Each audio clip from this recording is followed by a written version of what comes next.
Question 1. What is the primary purpose of a functional assessment? A. To determine the best type of punishment for a behavior. B. To identify the function or purpose a behavior serves for the individual. C. To measure the frequency of a behavior over time.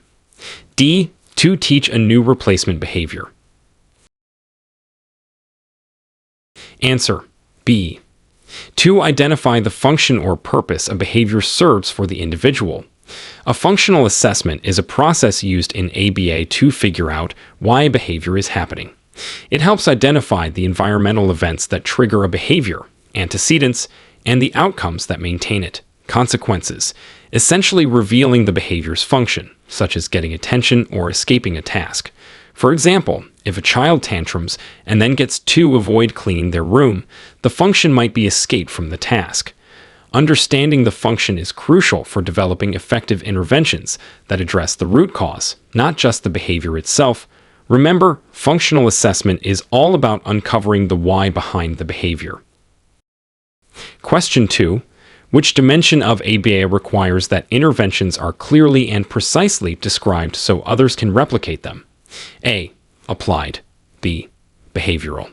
C. Analytic. D. Technological. Answer. D. Technological. The technological dimension of ABA emphasizes that all procedures used should be described with enough detail and clarity that any trained reader could replicate them exactly. This ensures consistency in implementation and allows for procedures to be shared and reproduced effectively.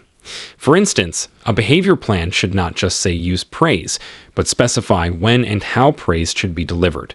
Being technological means writing your plans like a recipe, step by step and specific. Question 3. A discriminated operant is a behavior that A.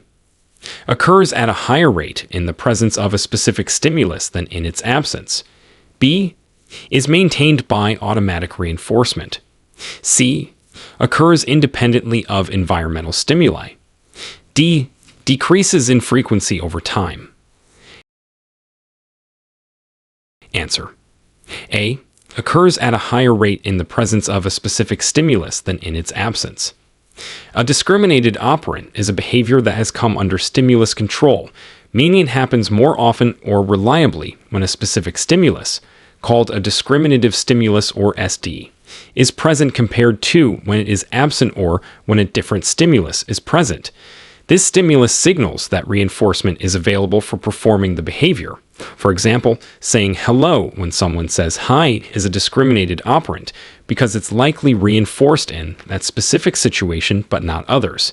Think of a discriminated operant as a behavior that knows when to happen because of a cue. Question 4. What is the defining characteristic of a continuous measurement procedure? A. It measures only the outcome or result of a behavior. B. It records every instance of the target behavior. C. It records the behavior only during specific intervals.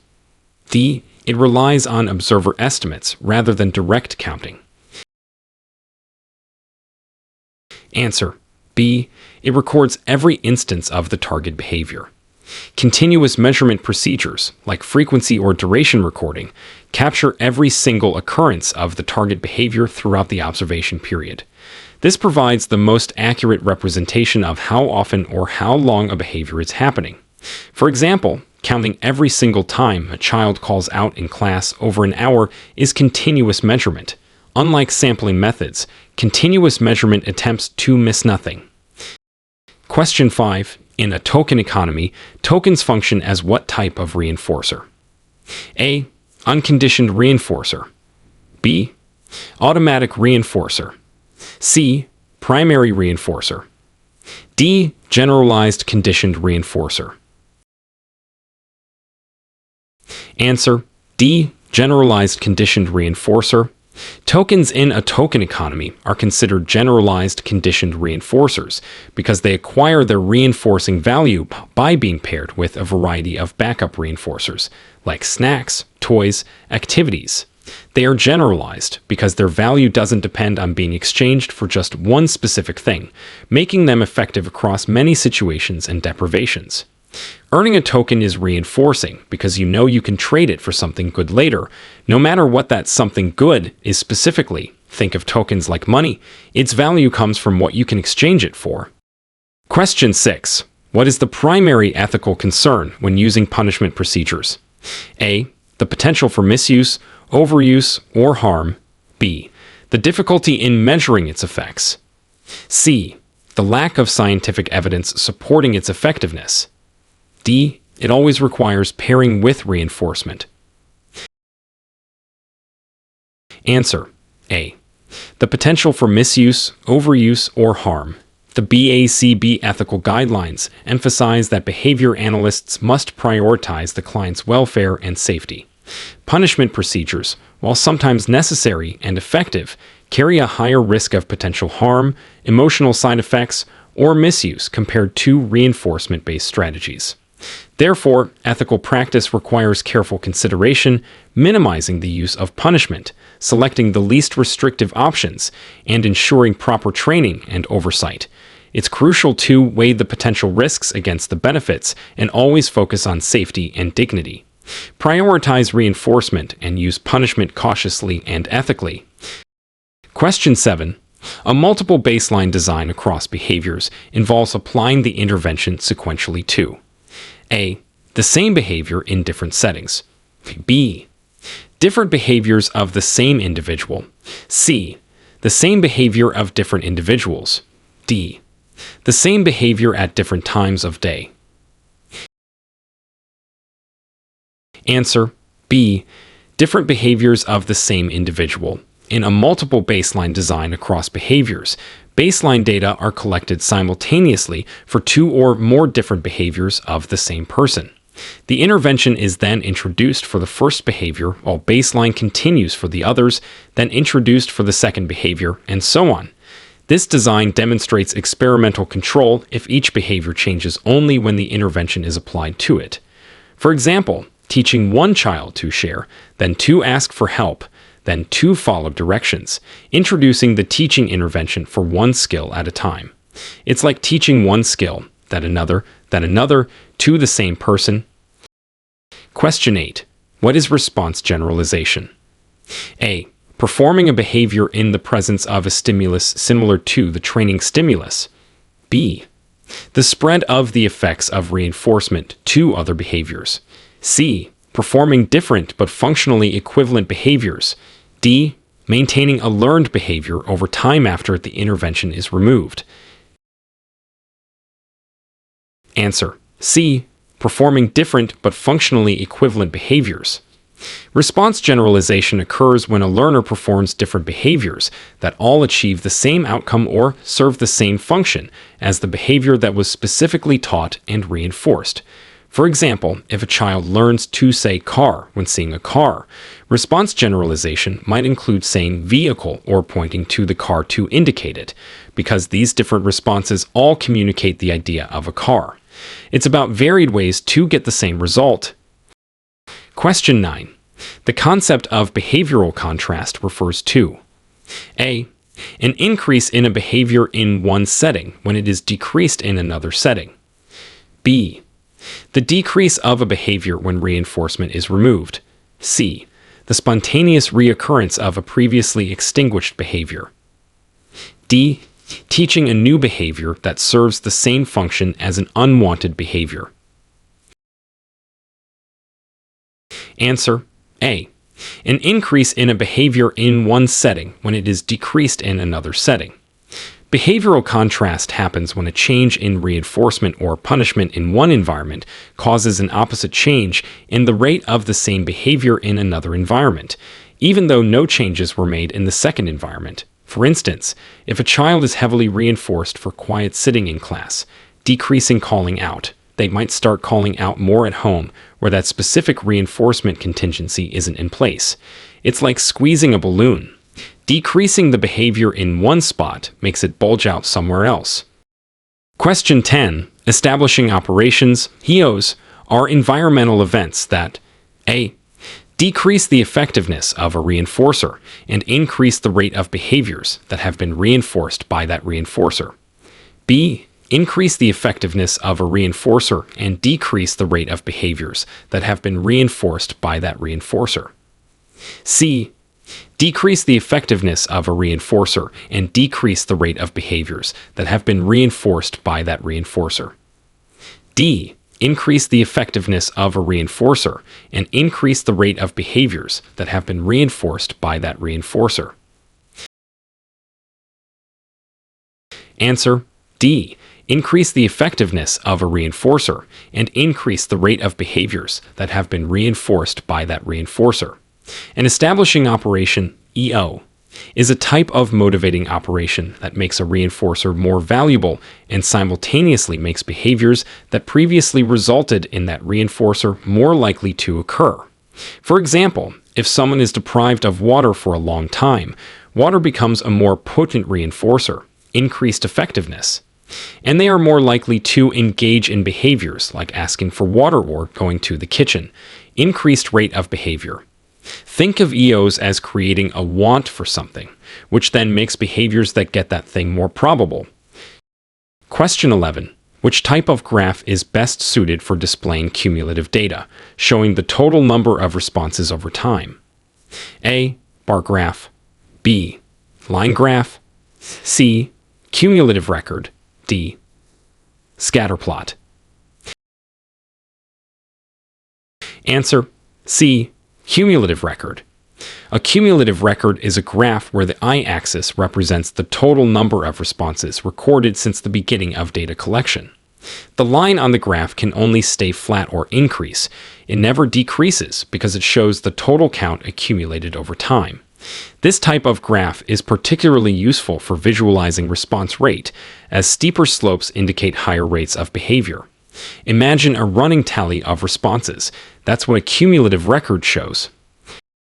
Question 12. When selecting a replacement behavior, it is crucial that the replacement behavior A. is easier to perform than the target behavior. B. serves the same function as the target behavior. C. requires less reinforcement than the target behavior.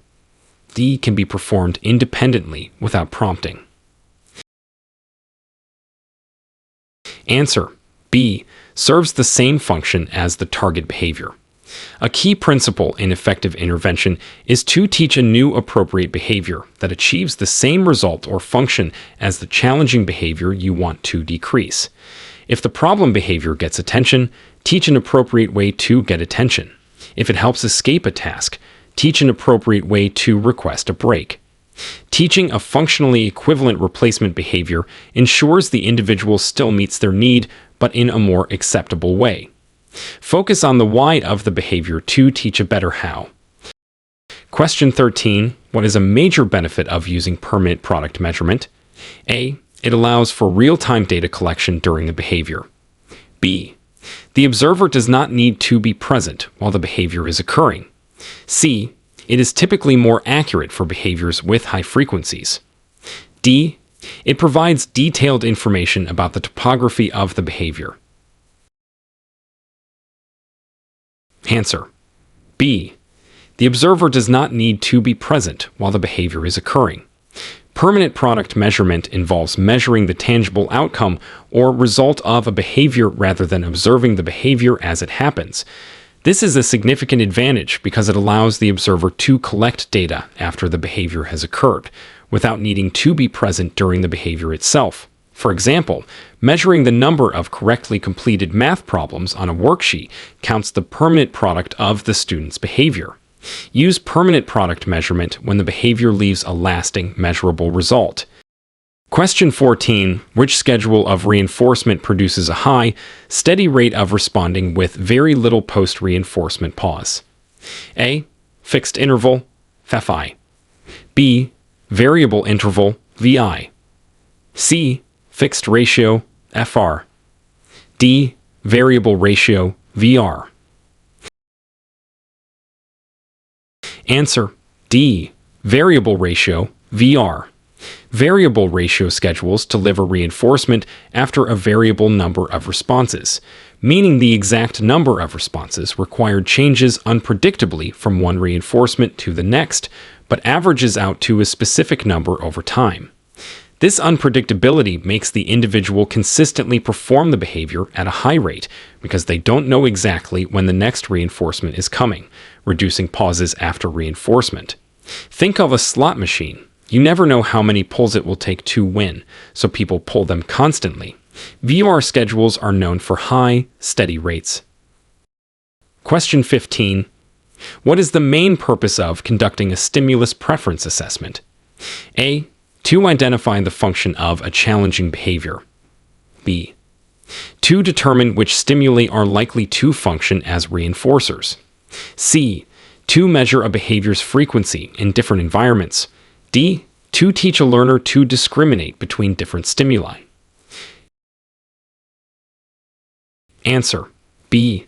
To determine which stimuli are likely to function as reinforcers. A stimulus preference assessment is a method used to identify items, activities, or stimuli that a person is motivated by and likely to find reinforcing. By systematically presenting different options and observing which ones the individual chooses or interacts with most, you can create a list of potential reinforcers to use in interventions. For example, offering a child a choice between a toy car, bubbles, and a book helps identify what they like best at that moment. This assessment doesn't confirm if something is a reinforcer, but it gives you good guesses about what might work. Question 16. What is the key difference between respondent conditioning and operant conditioning? A. Respondent conditioning involves voluntary behaviors, while operant conditioning involves involuntary reflexes. B. Respondent conditioning focuses on pairing stimuli, while operant conditioning focuses on consequences influencing future behavior. C. Respondent conditioning was studied by Skinner, while operant conditioning was studied by Pavlov. D. Respondent conditioning results in learned behavior, while operant conditioning is innate. Answer. B. Respondent conditioning focuses on pairing stimuli, while operant conditioning focuses on consequences influencing future behavior. Respondent conditioning, Pavlovian, involves pairing a neutral stimulus with an unconditioned stimulus to elicit an involuntary response, like salivating to a bell after pairing the bell with food. Operant conditioning, Skinnerian, involves voluntary behaviors that are influenced by their consequences. Behaviors followed by reinforcement are more likely to occur in the future, and behaviors followed by punishment are less likely. Pavlov focused on reflexes becoming associated with new cues, while Skinner focused on how what happens after a behavior changes, whether it happens again. Respondent conditioning is about associations between stimuli. Operant conditioning is about learning from consequences. Question 17. Which ethical principle requires behavior analysts to provide services only in the context of a defined professional relationship? A. Integrity. B. Professionalism. C. Responsible conduct. D. Fidelity and responsibility. Answer. C. Responsible conduct. The ethical principle of responsible conduct includes the requirement to maintain professional boundaries and provide services within a clearly defined professional relationship. This means services should be delivered under appropriate contracts, supervision, and clear roles, avoiding dual relationships that could impair objectivity or exploit clients. Providing therapy to a family member would violate this principle. Always ensure your professional interactions with clients are clear, appropriate, and within established boundaries. Question 18. Rate is a measure that combines which two dimensions of behavior? A. Frequency and duration. B. Duration and intensity. C. Frequency and time. D. Intensity and time. Answer. C. Frequency and time. Rate is calculated by dividing the number of times a behavior occurs, frequency, by the length of the observation period, time. It is typically expressed as responses per unit of time, example, instances per minute, per hour, per day. For instance, if a child completes 10 math problems in 5 minutes, the rate is 2 problems per minute. Rate gives you a sense of how quickly or often a behavior is happening within a given time frame. Question 19. What is the purpose of a graphed trend line in visual analysis of data? A. To show the overall direction and slope of the data path. B. To indicate the variability of the data points. C. To highlight individual data points that are outliers. D. To calculate the average value of the data points. Answer. A. To show the overall direction and slope of the data path. A trend line, or trend line, is a line drawn through data points on a graph that visually represents the general direction and steepness of the data over time. It helps the analyst quickly see if the behavior is increasing, decreasing, or staying relatively stable, providing a visual summary of the intervention's effect or lack thereof. For example, a trend line sloping downward on a graph of hitting incidents suggests the intervention might be working to reduce the behavior. Trend lines help you see the big picture change over time. Question 20. Which of the following is an example of stimulus generalization? A. A child learns to say doggy when they see their pet dog, and then says doggy when they see a picture of a dog. B. A child learns to say more to request a cookie, and then uses the sign for more to request juice. C. A child learns to clean their room when asked and continues to clean their room even after the reward is removed. D. A child learns to greet their teacher by saying hello and later greets their parent by waving. Answer. A. A child learns to say doggy when they see their pet dog and then says doggy when they see a picture of a dog. Stimulus generalization occurs when a learned behavior happens in the presence of stimuli that are similar to the original stimulus under which the behavior was learned, even though the response hasn't been specifically reinforced for those new stimuli. In this example, the child learned to say doggy with the actual dog, and the behavior generalizes to the picture of the dog because it shares similar features. It's like responding to a look-alike stimulus, the same way you respond to the original. Question 21. Differential reinforcement involves A. Reinforcing one behavior while extinguishing another. B. Providing different types of reinforcement for the same behavior. C. Delivering reinforcement only when the behavior occurs at a specific rate. D. Reinforcing a behavior on a variable schedule. Answer. A. Reinforcing one behavior while extinguishing another. Differential reinforcement is a procedure where you reinforce one specific behavior, often a desirable or replacement behavior, while simultaneously putting another behavior, often the challenging behavior, on extinction, withholding reinforcement. This process strengthens the desired behavior while weakening the unwanted one. For instance, reinforcing a child for raising their hand while ignoring instances of calling out is differential reinforcement. It's like telling the behavior you want, yes, and the behavior you don't want, no consequence. Question 22. What is the primary goal of conducting an individualized assessment before developing an intervention plan? A. To gather baseline data on the target behavior. B. To identify potential reinforcers for the individual. C. To understand the client's unique needs, strengths, and environmental factors. D. To determine if the client is eligible for ABA services. Answer. C. To understand the client's unique needs, strengths, and environmental factors. Individualized assessment goes beyond just measuring behavior. It involves gathering comprehensive information about the client, their environment, their history, preferences, strengths, and specific challenges. This deep understanding is essential for creating a truly effective and person-centered intervention plan that is tailored to their unique situation and circumstances. For example, learning about a client's cultural background or family structure is part of an individualized assessment. It's about getting the whole picture of the person before deciding how to help. Question 23. What is the function of a motivating operation, MO? A. To signal that reinforcement is available for a specific behavior. B. To alter the effectiveness of a reinforcer and the frequency of behaviors that have been reinforced by that reinforcer. C. To decrease the future probability of a behavior.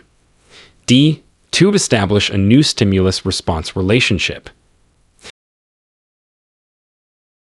Answer: B. To alter the effectiveness of a reinforcer and the frequency of behaviors that have been reinforced by that reinforcer. A motivating operation, MO, is an environmental variable that changes the value of a stimulus as a reinforcer or punisher, value-altering effect, and changes the likelihood of behaviors that have been reinforced or punished by that stimulus, behavior-altering effect. Hunger, for example, makes food more reinforcing and increases behaviors related to getting food. Most change how much you want something, which then affects what you do to get it. Question 24. What does it mean for a behavior to be operationalized? A. It is measured using a standardized assessment tool. B. It is broken down into smaller, teachable steps. C. It is defined in clear, objective, and measurable terms. D. It is consistently reinforced according to a specific schedule. Answer: C. It is defined in clear, objective, and measurable terms.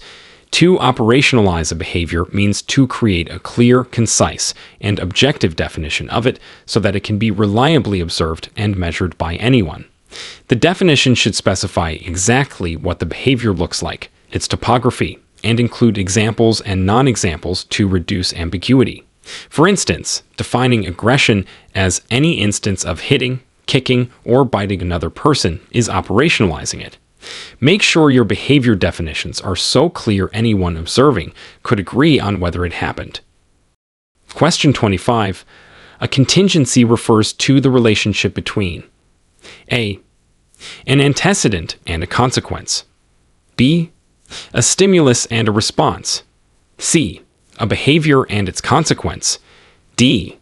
A motivating operation and a discriminative stimulus. Answer: C. A behavior and its consequence. In operant conditioning, a contingency describes the dependent relationship between a behavior and a consequence. It specifies that the consequence depends on the behavior occurring. For example, the contingency might be that hitting results in loss of a toy, or completing homework results in praise. Contingencies describe the if-then rule of behavior. If the behavior happens, then the consequence follows. Question 26. The concept of behavioral momentum suggests that A. A behavior, once reinforced, will continue indefinitely. B. High probability requests can be used to increase compliance with low probability requests. C. Complex behaviors should be taught by breaking them into smaller steps. D. Behavior is best understood in terms of past events influencing future actions. Answer: B. High probability requests can be used to increase compliance with low probability requests. Behavioral momentum is a strategy where a person is first asked to perform several tasks they are very likely to do. High probability requests, immediately before being asked to perform a task they are less likely to do. Low probability request. The idea is that building momentum with compliance on the easy tasks increases the likelihood of compliance with the harder task. For example, asking a child to touch your nose, clap your hands, then clean up your toys. Use easy wins to build momentum for a tough task. Question 27. What is the main purpose of conducting a functional analysis? A. To gather descriptive information about a behavior. B. To compare different interventions for a behavior. C. To experimentally manipulate variables to determine the function of a behavior. D. To measure the frequency of a behavior in its natural environment. Answer: C. To experimentally manipulate variables to determine the function of a behavior. A functional analysis is a type of functional assessment where the behavior analyst directly tests hypothesized functions by systematically arranging different antecedent and consequence conditions in a controlled environment. This experimental approach allows for a direct demonstration of the relationship between the behavior and its maintaining consequences. For instance, setting up conditions where challenging behavior results in attention, escape, access to items, or no consequence to see which condition increases the behavior. It's the most rigorous way to pinpoint the behavior's purpose. Question 28. Which ethical principle requires behavior analysts to advocate for appropriate services and act in the best interest of the client? A. Integrity. B. Responsible conduct. C. Beneficence and non-maleficence. D. Professionalism. Answer: C. Beneficence and non-maleficence. The principle of beneficence means working to benefit clients and others, while non-maleficence means avoiding harm. This principle is foundational, requiring behavior analysts to actively promote the client's welfare, maximize benefits, and minimize risks, including advocating for services that are needed and effective, and ensuring interventions do no harm. For example, choosing the least restrictive intervention or advocating for more support for a client demonstrates this principle. Always strive to do good and avoid harm for those you serve. Question 29. What is the defining feature of an analog assessment as part of a functional assessment? A. It occurs in the client's natural environment. B. It involves manipulating variables in a controlled environment. C. It relies solely on interviews and checklists. D. It measures permanent products of behavior. Answer: B. It involves manipulating variables in a controlled environment. Analog assessment involves arranging conditions that mimic the natural environment, but within a controlled setting, like a clinic room, to test hypotheses about the function of a behavior. This controlled manipulation is a key part of functional analysis. While it's not the natural environment, it allows for systematic testing of different conditions hypothesized to evoke and maintain the behavior. Think of it as a controlled experiment designed to figure out the behavior's function. Question 30. When using response cost, what is removed contingent upon the behavior? A. A preferred tangible item. B. A reinforcing stimulus. C. Access to a preferred activity. D.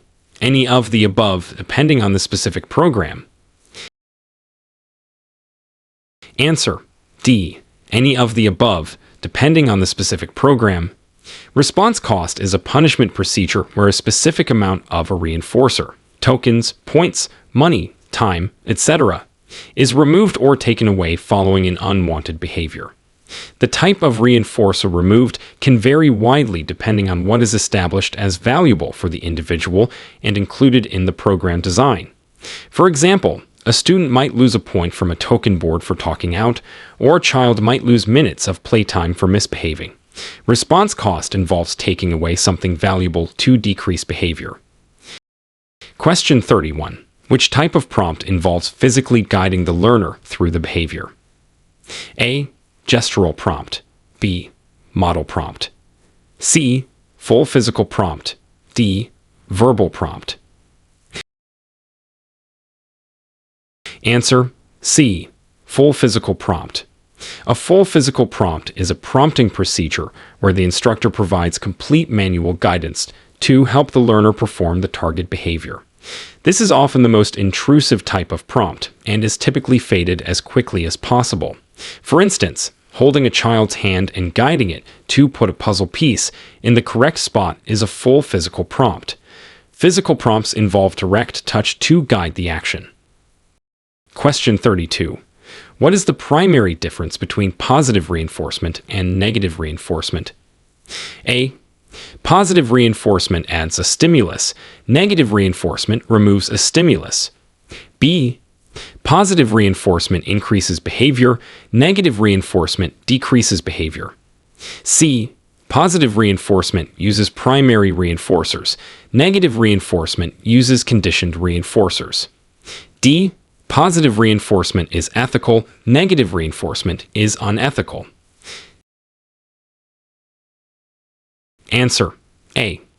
Positive reinforcement adds a stimulus. Negative reinforcement removes a stimulus. Both positive and negative reinforcement increase the future probability of a behavior, but they do so differently. Positive reinforcement involves adding a desirable stimulus following the behavior example, getting a treat after doing a trick. Negative reinforcement involves removing or avoiding an aversive stimulus following the behavior example, fastening your seatbelt to stop the beeping sound. The key distinction is adding vis, removing a stimulus, both leading to more of the behavior in the future. Question 33. When is a skill or behavior considered to have generalized? A. When it occurs frequently in the training setting. B. When it occurs in different settings, with different people, or with different materials than those used in training. C. When it decreases in frequency after the intervention is withdrawn. D. When it requires continuous reinforcement to maintain. Answer: B. When it occurs in different settings, with different people, or with different materials than those used in training. Generalization is the occurrence of a learned behavior in untrained situations or in response to untrained stimuli. This means the behavior happens outside of the specific context where it was taught, such as performing a skill at home that was only taught at school, or using a learned greeting with a new person. True learning is shown when it can be used broadly, not just where it was learned. Generalization is about the behavior spreading beyond the training environment. Question 34. What is the purpose of a baseline phase in an ABA graph?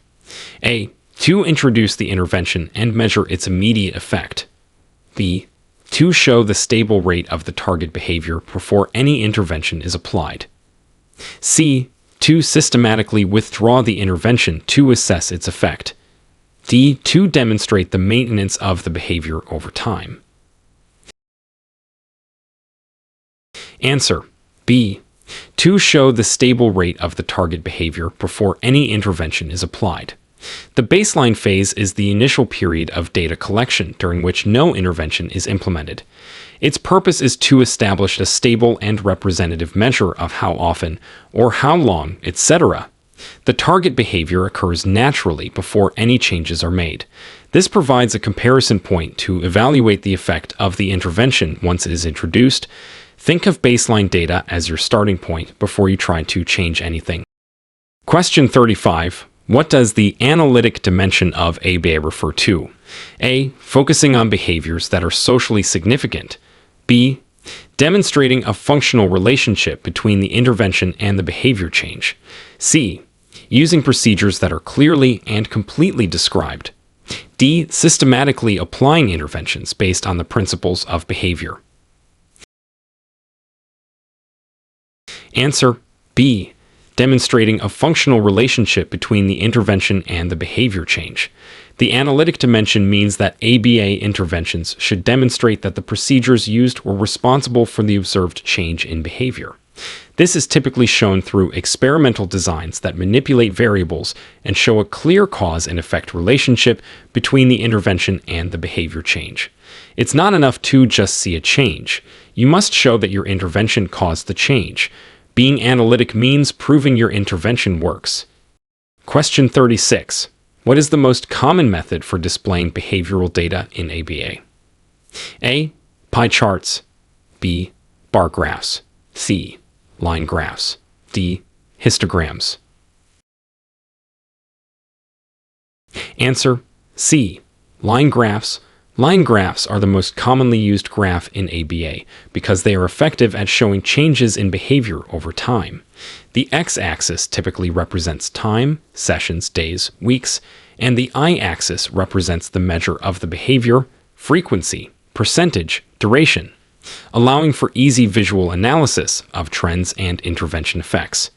Line graphs are ideal for tracking progress and seeing patterns across sessions. Question 37.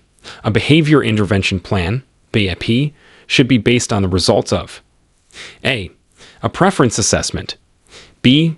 A skills assessment. C. A functional assessment. D. A standardized IQ test. Answer: C. A functional assessment.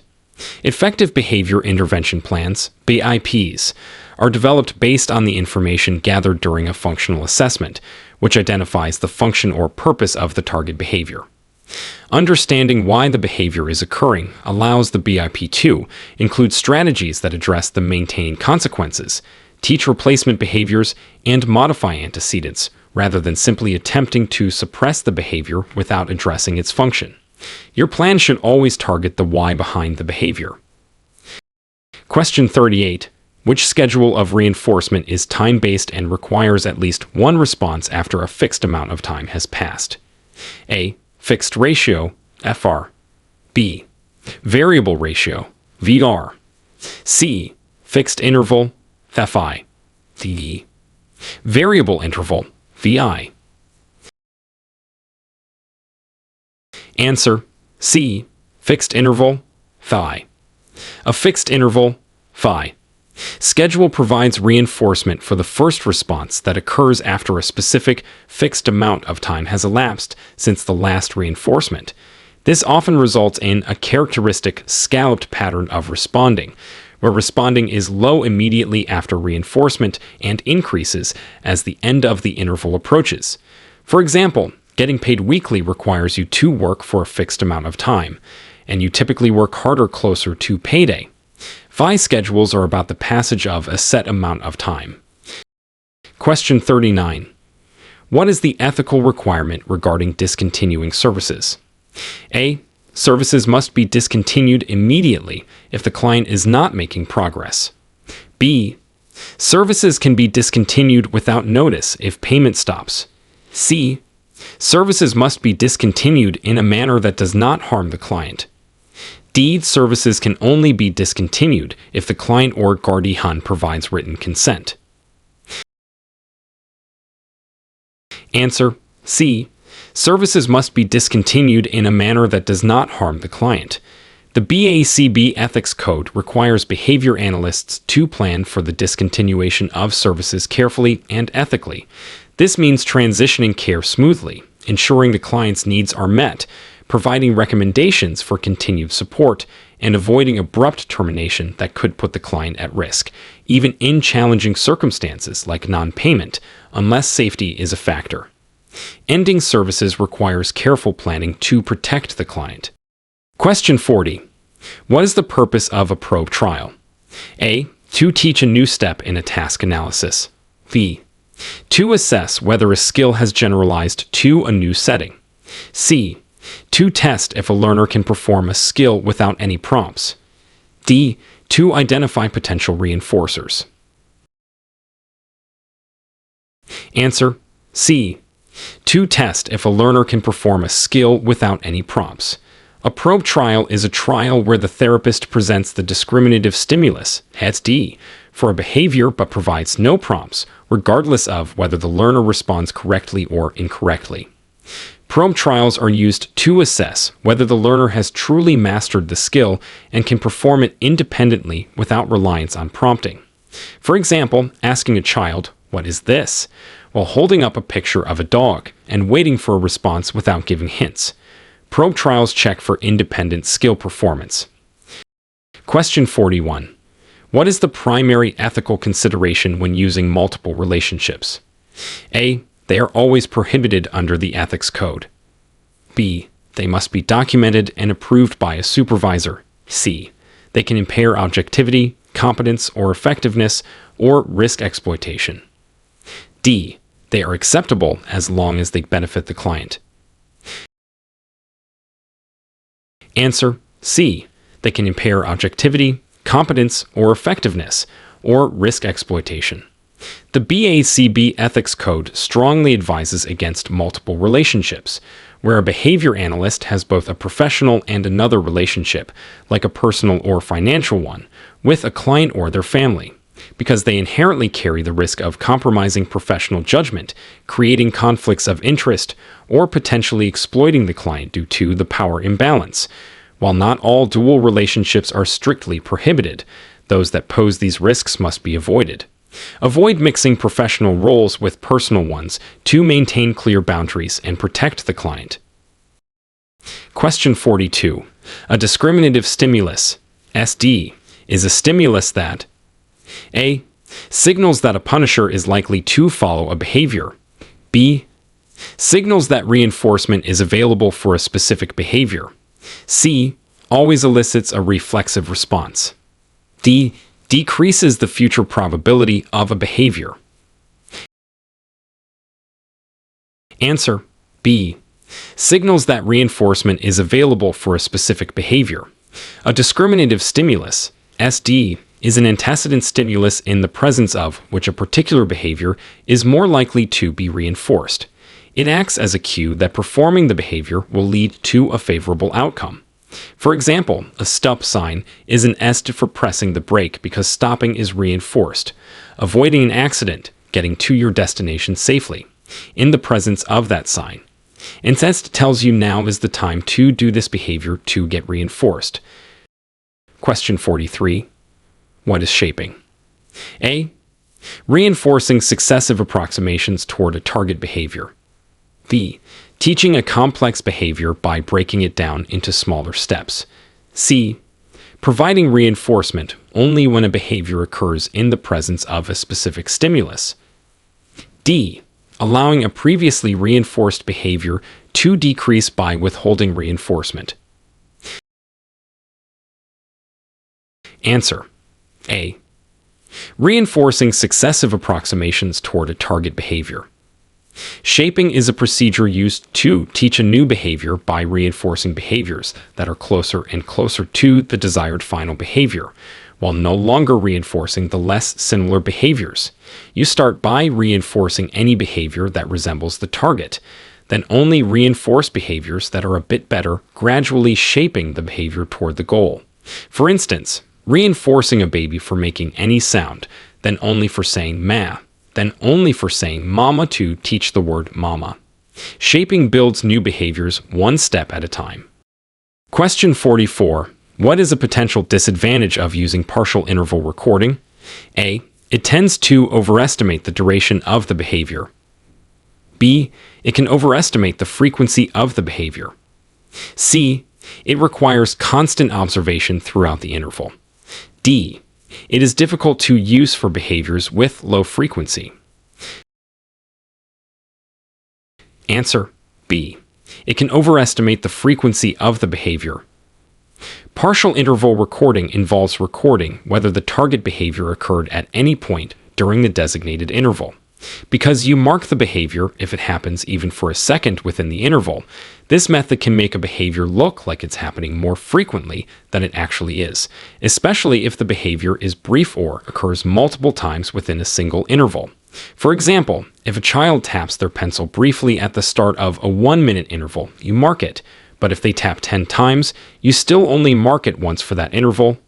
Partial interval recording is easy but might overcount occurrences. Question 45. The defining characteristic of a punisher is that it A. Is an aversive stimulus. B. Is delivered contingent on a behavior. C. Decreases the future probability of the behavior it follows. D. Elicits an emotional response. Answer: C. Decreases the future probability of the behavior it follows. In ABA, a punisher is defined solely by its effect on behavior. Any stimulus or event is considered a punisher if its presentation, positive punishment, or removal, negative punishment, immediately following a behavior results in a decrease in the future likelihood of that behavior occurring under similar conditions. It's the effect on behavior that matters, not whether it's subjectively unpleasant. If the behavior doesn't decrease, it wasn't punishment. Question 46. What is stimulus fading? A. Gradually reducing the amount of reinforcement provided for a behavior. B.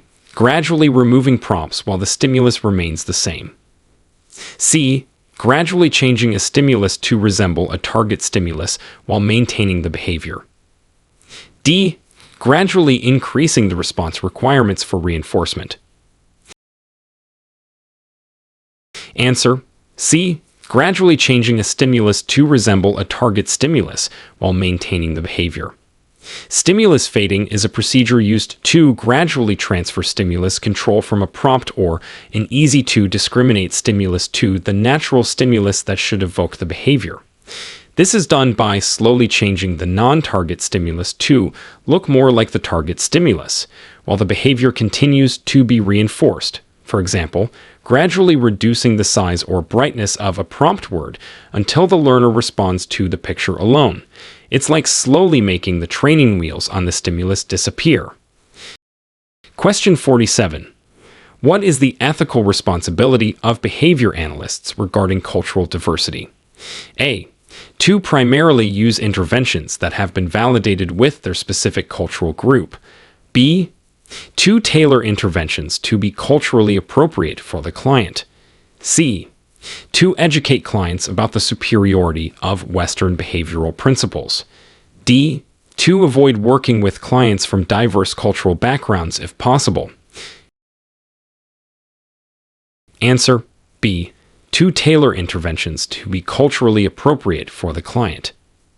Ethical practice requires behavior analysts to be culturally competent and responsive. This means understanding how a client's cultural background, values, and beliefs might influence their behavior, motivation, and acceptance of interventions, and adapting procedures accordingly. Effective intervention must respect and work within the client's cultural context. Always consider the client's cultural background when designing and implementing services. Question 48. What is the purpose of a crisis plan? A. To proactively prevent challenging behaviors from occurring. B. To outline steps for responding safely and effectively to acute behavioral emergencies. C. To identify the function of high-intensity behaviors. D. To document all instances of challenging behavior. Answer B.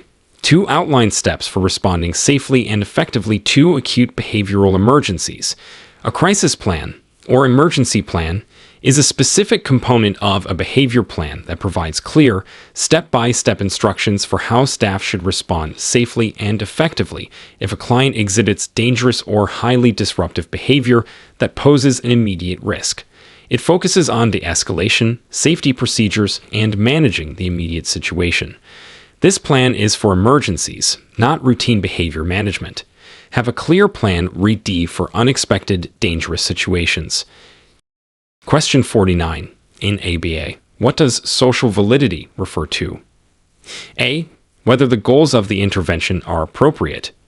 B. Whether the procedures are acceptable to the client and stakeholders. C. Whether the outcomes of the intervention are significant and meaningful to the client and stakeholders. D. All of the above. Answer D. All of the above. Social validity in ABA encompasses three aspects. 1. The social significance of the goals. Are the target behaviors important and relevant? 2. The social appropriateness of the procedures. Are the intervention methods acceptable to the client and others involved? And 3. The social importance of the effects. Are the changes in behavior meaningful and beneficial in the real world? It's crucial that interventions not only work, but also matter to the people involved and are acceptable to them. Social validity means the goals, methods, and results are important and acceptable to the people whose lives are affected. Question 50. A multiple stimulus without replacement. MSWO. Preference assessment involves A. Presenting stimuli two at a time and recording which one is chosen. B. Presenting all stimuli simultaneously, allowing selection and removing the chosen stimulus from subsequent trials. C. Presenting stimuli one at a time and recording the reaction. D. Asking the client or significant others what items they prefer. Answer B. Presenting all stimuli simultaneously, allowing selection and removing the chosen stimulus from subsequent trials. In a multiple stimulus without replacement, MSWO, assessment, several potential reinforcers are presented to the individual at the same time. When the individual chooses one, they get to interact with it briefly, and then that chosen item is removed from the array for all future trials. This process continues until all items have been selected or rejected, creating a ranked list of preferences. This method helps identify the most preferred items from a set. MS-DOO gives you a ranked list by removing the winner each round.